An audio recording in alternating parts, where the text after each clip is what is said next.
Hi, and welcome back to the Election Tricycle. I'm Emily Tamkin in a very hot Washington, D.C., and I'm joined as ever by Rohan Venkat, who today is coming at us from rural India. Rohan, hello. Hello, I'm also in very hot Tamil Nadu in the deep south. And Tom Hamilton in the UK. Hi, it's quite cloudy. It's not particularly hot. It's not horrible. It's a normal, boring English summer day. Well, normal and boring. Speaking of, we will be coming back to Tom for the bulk of this episode to discuss the state of the UK campaign. But first, we are going to go to Rohan for a brief update on we don't want to say fallout, but the follow on, let's say, from the Indian election. Rohan?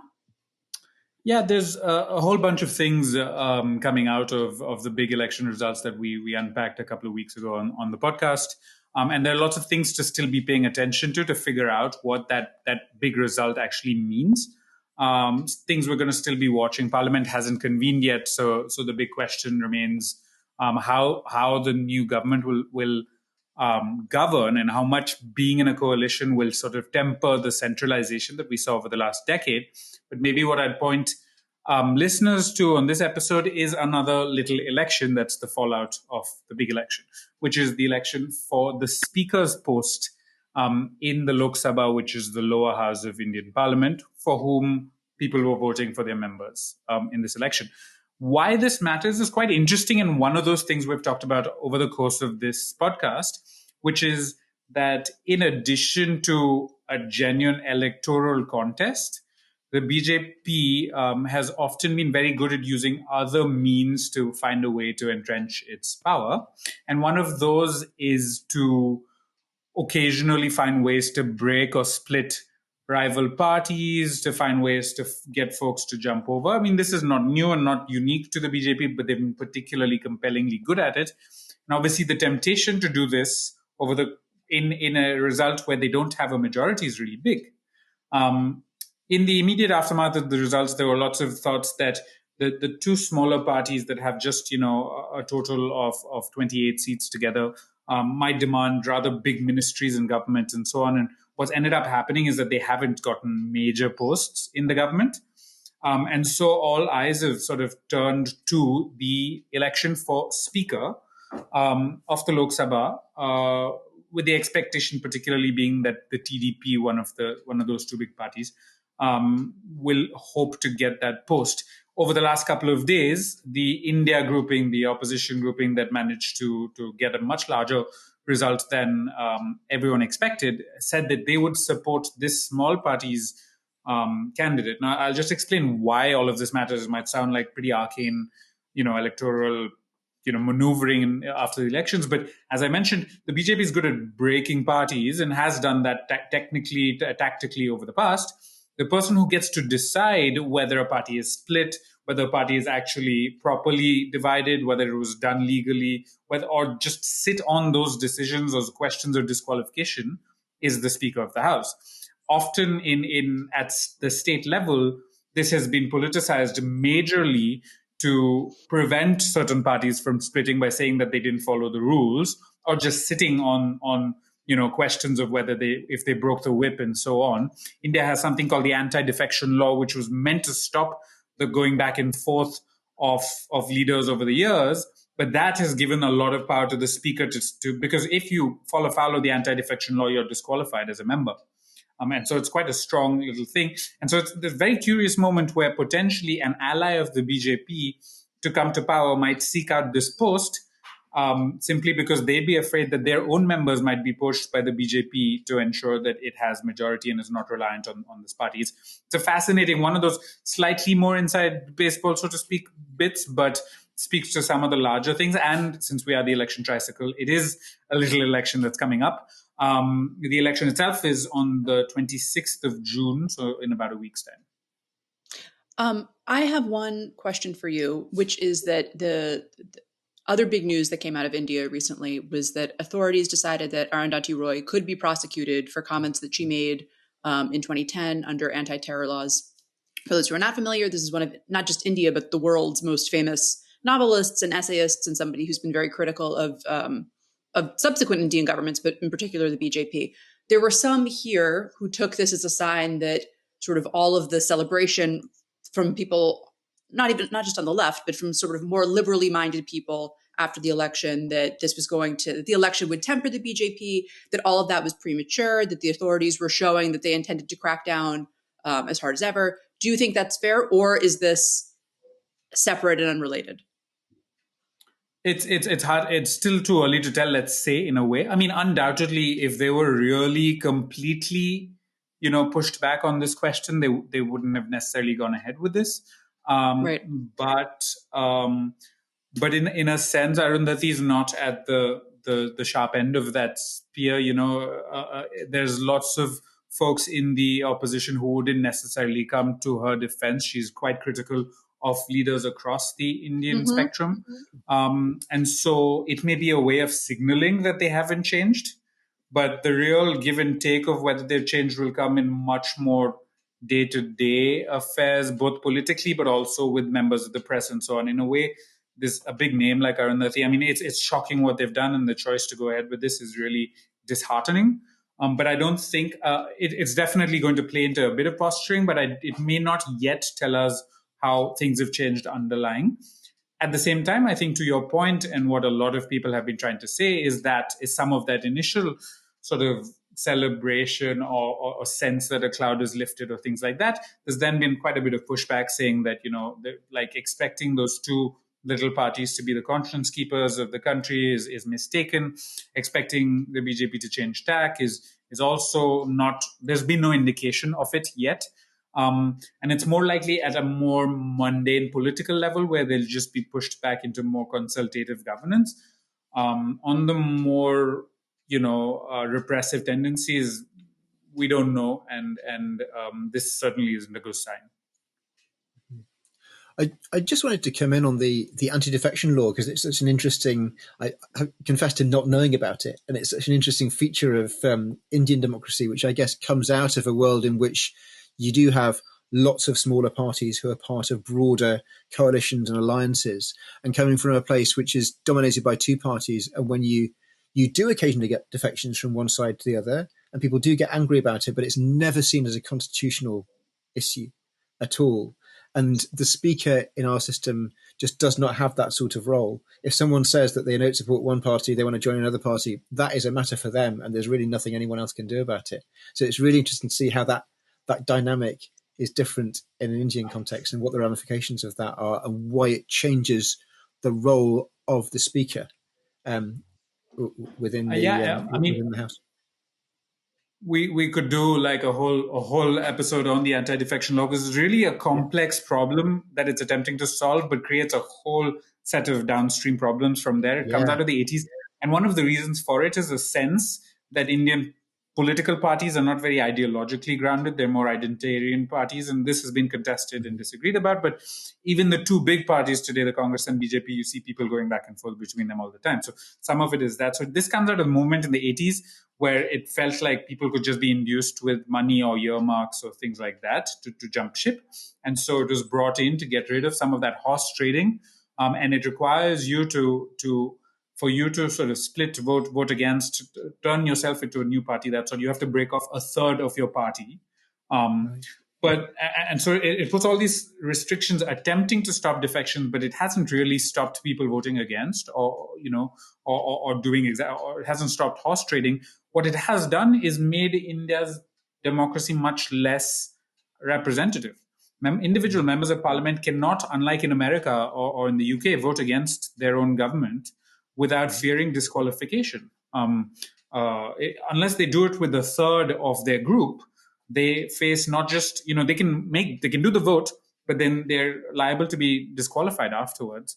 And so it means that the party high command, as the word is often used in India, whoever's running the party at the top gets to decide policy, and individual members of parliament, even if it goes against their constituency's needs, can't really, you no longer have the freedom to vote against or go across the aisle, or, so to speak. And so it's really one of those things where you're trying to solve the horse trading problem, but then you've sort of weakened India's parliamentary democratic system. Yeah, it has so many knock-on effects. Yeah, Tom, it's interesting that you say that that you have two parties, because I feel like everything that I've read about yes, of course, the UK does have two main parties, but so much of what I've been seeing coming out of the UK for this election is basically that the Tories are going to get wiped out, that this is a historic election in terms of the defeat that is coming up for them. And actually, I feel like I've heard as much about Tory versus reform as I have, which we've discussed on this podcast. This is a right-wing alternative to the Tories, I guess. Yeah. I feel like I've heard as much about Tories versus reform as I have about Tories versus Labour, the party they're against which they're ostensibly meant to be running. So I guess, can you, given that this is a context where we're sort of used to thinking of two major parties, but also given that that's just not been how this election is unfolding, can you sort of give us an update on where these various parties stand? Yeah. So the UK, it is a system, has been for my whole lifetime, but way beyond my lifetime, dominated by two main parties, Labour and the Conservatives, with a number of smaller parties, notably the Liberal Democrats, and then some parties that operate in Scotland and in Wales. But Labour and the Conservatives have dominated for a very long time. There was a coalition with the Liberal Democrats 2010 to 15, but basically it is a story about two main parties. And look, we don't know how the election is going to go, but the polls at the moment show that there is a genuine live possibility that the Conservatives might not be the second largest party after the election, and that the Liberal Democrats could conceivably be the official opposition, which is what the second largest party becomes. If so, that would happen with the Lib Dems not having very many seats, actually. We're still talking about the 50, 60, 70 seats rather than the sort of 150 to 250 seats that we're used to seeing from opposition parties. And the basic reason for that is not a story of Liberal Democrat strength so much as extreme Tory weakness and also Labour strength, to be fair. Someone pointed out that the combined vote share of the two main parties is set to be the lowest ever, or the lowest for a very, very long time in this election. On polling, that could well be true, but to be fair, the Labour Party is keeping its end of the bargain up. It's that the Tories are sort of 15 to 20 points down on where they've been in previous elections. The party that is putting a big sort of spanner in the works for the Tories at the moment is, as you say, the Reform Party, which I think we have discussed on this podcast before. It's the successor party of the UK Independence Party and the Brexit Party. They're all the same party. They just have had different names and slightly different legal structures. And Nigel Farage, who was a leading member of both of those parties, is now the leader of Reform. On almost any analysis of the polls, Reform will not win very many seats. They might win. The biggest assessment I've seen is that they could win 7. That seems very high. Nigel Farage is standing in Clacton, which is the seat that is most likely to deliver a Reform win. But look, they will probably come out of the election with 1, 2, 3 seats. It is completely conceivable that they could come out with no seats at all.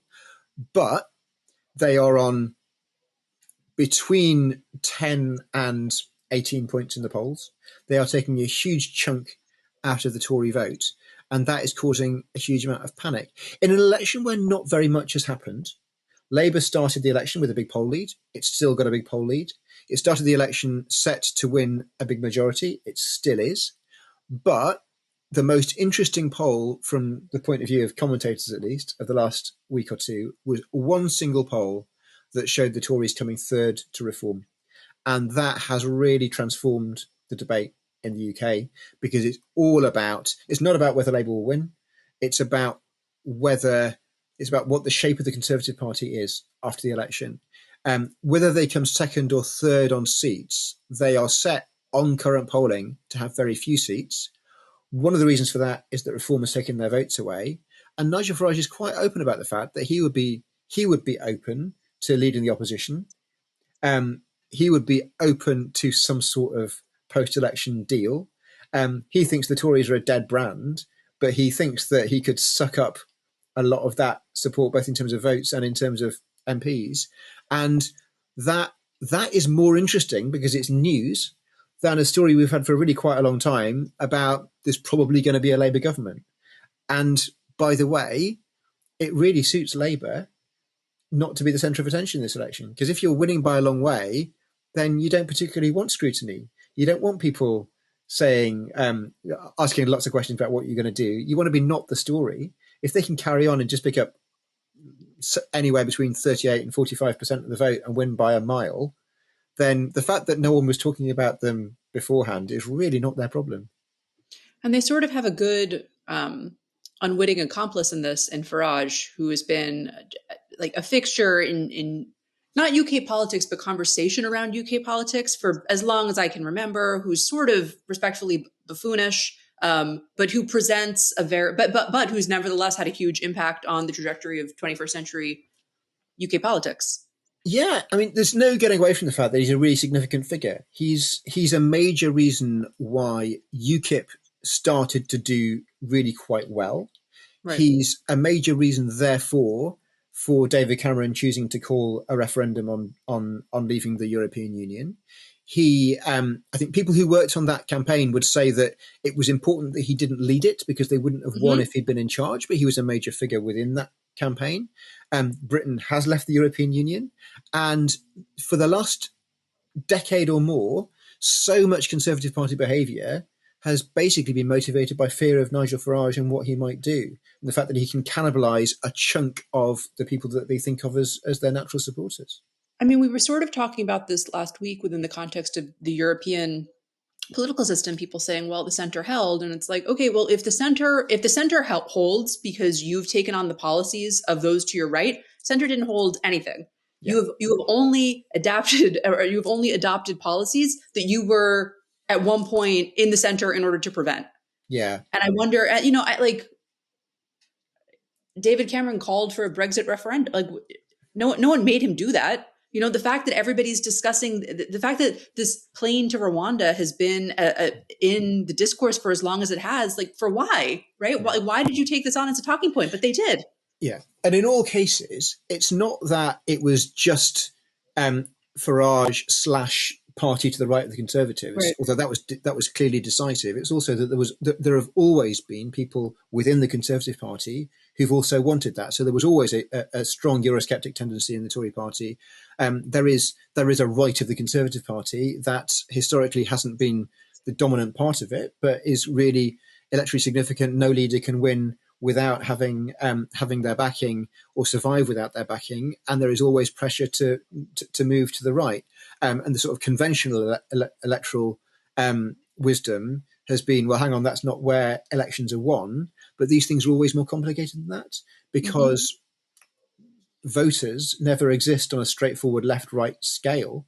And they have, there are reasons why voters might back Brexit and immigration controls and more spending on the NHS and lower taxes and better public services. These are not incoherent things, or you might think that they're incoherent things in policy terms, but they're what lots of people want. And one of the joys of right-wing, I don't want to say far-right politics, one of the joys of politics on the right of the Conservative Party or the right of UK politics is basically, and this is probably true on the left as well, but pretending that you don't need to make trade-offs, that you can have all the different things that you want, whether that's because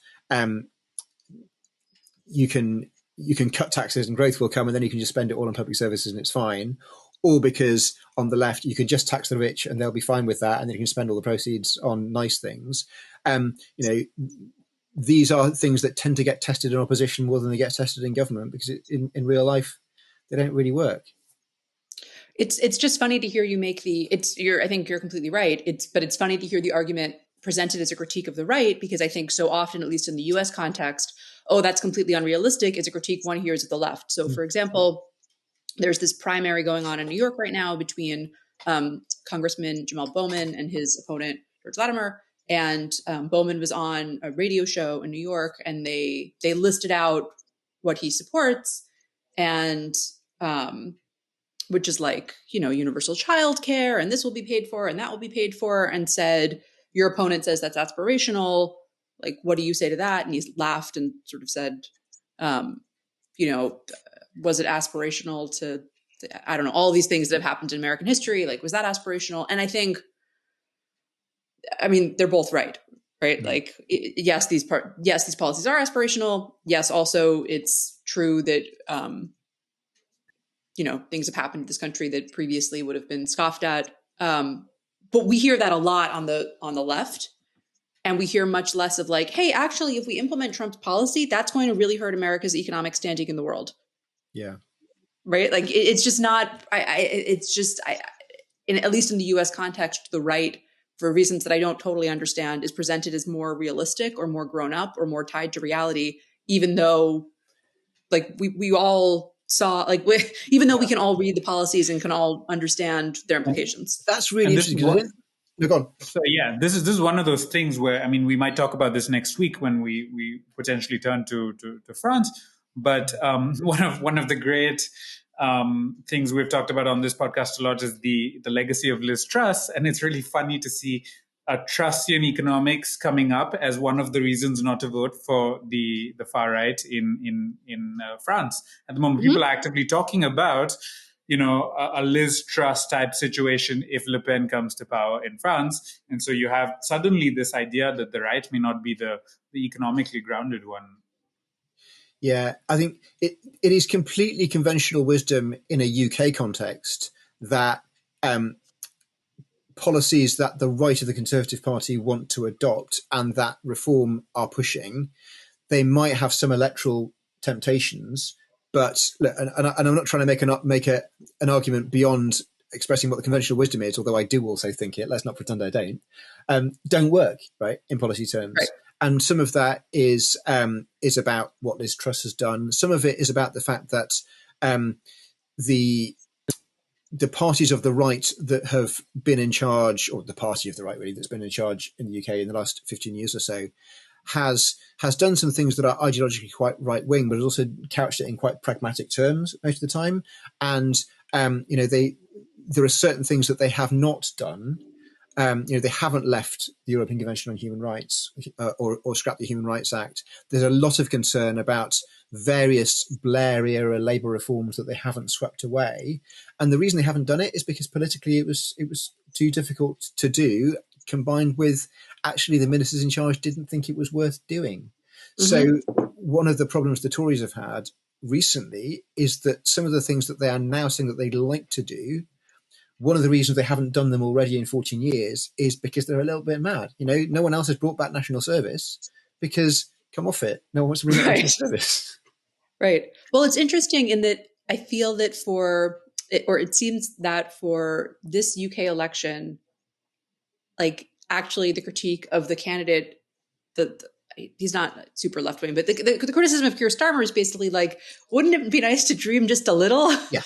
Like just a little bit, Keir, that might be fun. There was some exchange with him and this journalist, and she was like, they've thrown the kitchen sink at their manifesto. You have not put anything new in here. And his response was, it was a fair response. He was, I'm running to be prime minister of a country, I'm not running a circus. Like these are all policies that I think we can do. Yeah. Which it's just sort of, I think it's just funny as an American, and granted we have our own unique, election unfolding now, but traditionally it's not the left leaning candidate is not the one you expect to hear say that or to be presented with that line of thinking. One of the really interesting questions about Keir Starmer and about Labour is it has run on a fairly cautious manifesto. I think there are things that it's proposing that are quite radical and quite left wing, but they've been presented in ways that aren't very left wing, and they've been rolled out over such a long period that everyone's sort of forgotten about them and not got very excited. I think it's absolutely fair to say that if Labour wins, it would have been elected on the most left-wing manifesto to have won an election in my lifetime. But I totally accept that isn't the same as saying that it's the most left-wing manifesto ever to have been put before the UK public in my lifetime. And there are also really big questions about, will Labour go further? There's a lot of talk at the moment about this particular benefits welfare change that the Tories made around basically you don't get any additional universal credit for after you've had 2 children. So you don't get more benefits for 3 or more children. Obviously, a lot of people in poverty have more than 2 children, and that is it is a bad policy. But it also costs some money to overturn it, and Labour haven't so far said that they will overturn it. I think it's not in the manifesto. My view is that it would be very, very difficult for Labour in power to resist overturning it, because the constituency that has voted for Labour will want it overturned and will not tolerate it not being overturned. But that's a judgment that I'm making that I could be wrong about, and it will be one of the early debates in a Labour government, assuming Labour gets in. But their judgment is, don't promise it now because it will cause you fights that you might lose with the public. Get in and maybe do it later. But we don't know whether the maybe do it later will happen, because by definition, they're not saying they'll do it. So how radical Labour will be in power, whether Labour having a 200-seat majority makes it think, well, hey, we can cast off the shackles, or whether it thinks, well, hang on a minute, how the hell are we going to hold on to these 200 seats, it's a really open question. Yes, so maybe that's one of... sorry, go ahead, Rohan. So maybe that's one of the big picture questions that I've been wondering about when you're Labour at the moment. You're looking at this giant potential victory that people are saying will cause your principal rival party to be extinct. I remember being in America in 2007-8 in the run up to the Obama election, where people were saying the very circumstances and the demographics of America meant that the Democrats could be in power for years and years and years, and then we saw what happened. But like, are people thinking about this election at all as a big moment for the Labour beyond the election itself? Like, is this a shift in underlying things? Maybe just to add on that, to build off last week's podcast, is some portion of that Labour vote just a protest vote against the Tories, but not reflective of long-term Labour voters? Like, do we have a sense of any of these things? Well, yeah, is it basically, which we saw in Germany last election, and then you could see that the EU parliamentary election suggested that it wasn't that everybody in Germany suddenly became a center-left voter. They were just sort of like enough of the CDU. So is it that redux? Yeah, there's a few things going on. One is that if Labour does win with a massive majority, there's no getting away from the fact that although holding on to all of that coalition is hard, winning back all those seats in one term is also really hard. Just in pure resource terms, if the Conservative Party is down to below 100 seats after the election, they just will have been smashed. It will take them some time to get back to a position where they are able to compete again. And they will then need to run a campaign in the following election where they need to win 200, 250 seats, which is just unheard of.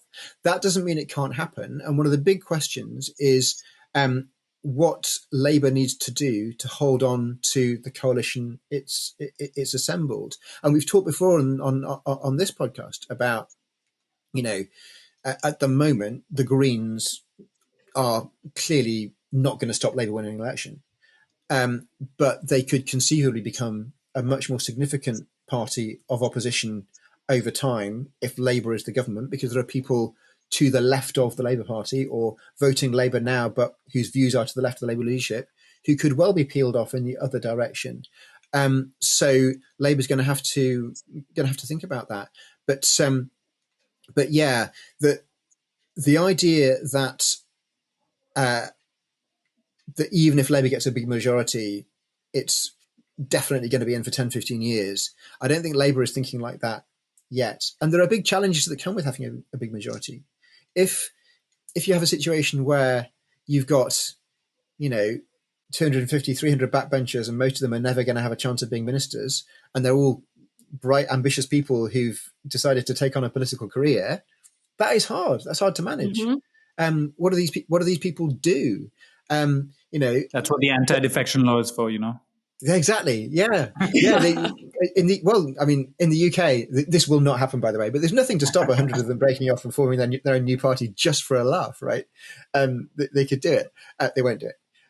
But these are nice challenges for a leader to have. You'd rather be managing a massive majority and being able to get all your legislation through. But, it's not necessarily just because one thing becomes easy. So fighting the Tories in Parliament will be really easy if there are 50 of them, but that doesn't mean that everything is easy. And the idea that the Labour government, if it's there with a big majority, will have no scrutiny at all, I think is just a misreading of how the UK media works, to be honest. It's funny that Rohan, not funny, haha, funny dystopian, that Rohan mentioned that we were supposed to have, democratically Democratic leaders for forever based on demographics. Indeed, the Democratic candidate has won the popular vote every year since 2008. But we have the Electoral College. And so, as we know, it is not actually translated into Democrats having power for that whole time. But the UK does not have that fun little problem for itself. It doesn't, although conceivably you could just about, and it has happened actually, have one party winning the popular vote and another party winning a majority. We are not in that territory at the moment. Yeah, by a long way. Not this year. Okay, so we are going with that. With that, we are going to move on to Tricycle Recommends. This is the section where we each bring out a link to something that we think that you, our devoted listeners, should read. I will go first. Okay, so my friend and former colleague, Chris Geidner, runs a newsletter called Law Dork. It is really, I think, I mean, I'm biased because I'm his friend, but I'm also a paid subscriber, so I'm putting my money where my mouth is. I think it's the best one-stop shop for news and analysis on what's happening to America's judicial and legal system.